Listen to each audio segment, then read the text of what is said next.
Good morning, everybody. This is Jessie, Miss Jessie, here from the Monkey Room.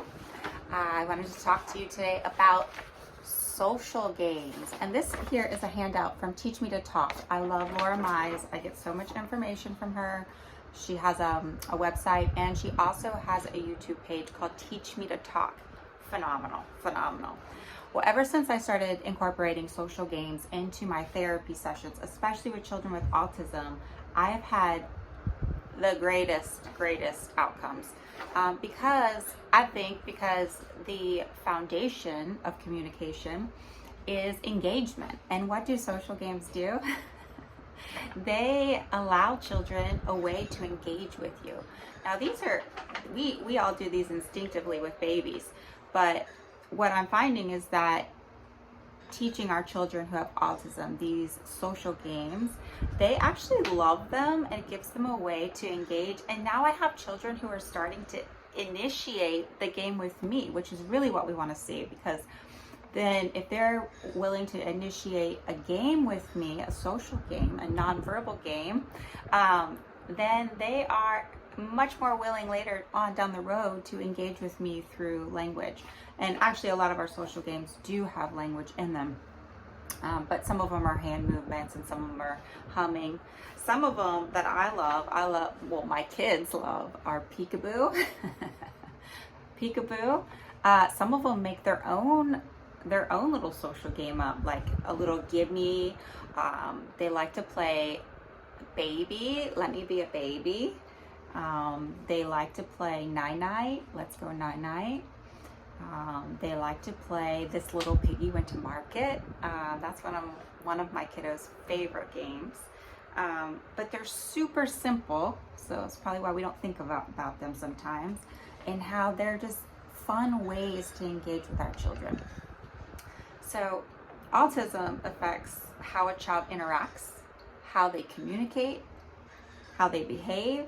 And so when we can engage them in a way that is fun and for them, well, it's fun for them, but also it's teaching them how to communicate, then that's just win-win for everybody. Two of the core diagnostic features for autism are based on a child's differences in social skill development, right? So we really want to hone in on those social skills, and social stories, or social games are the first way to do that. They are awesome.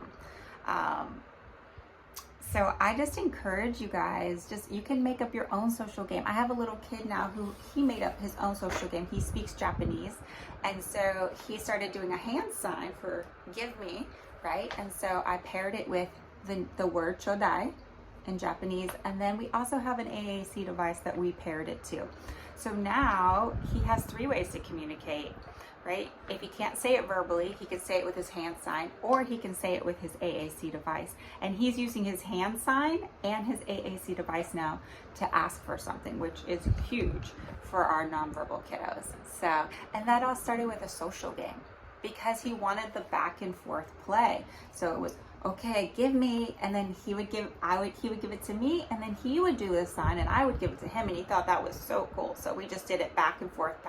So not only are we working on language communication, we're working on social skills, we're also working on some of those core pre-linguistic skills, right? Like reciprocity. So they just work so well. So I just want to make a plug for that. Social games, you guys, if you have not tried it, try it. You have to make it fun for these kids because communication does not come easy for them. And so we have to do it in a way that doesn't seem like they're working.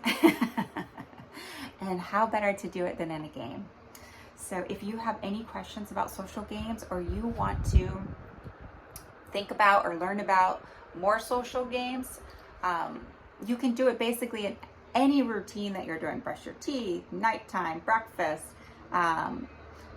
story time, nap time. So I am just loving social games right now. If you have any questions about social games, or you would like some ideas, feel free to message me. All right, have a great day. God bless you.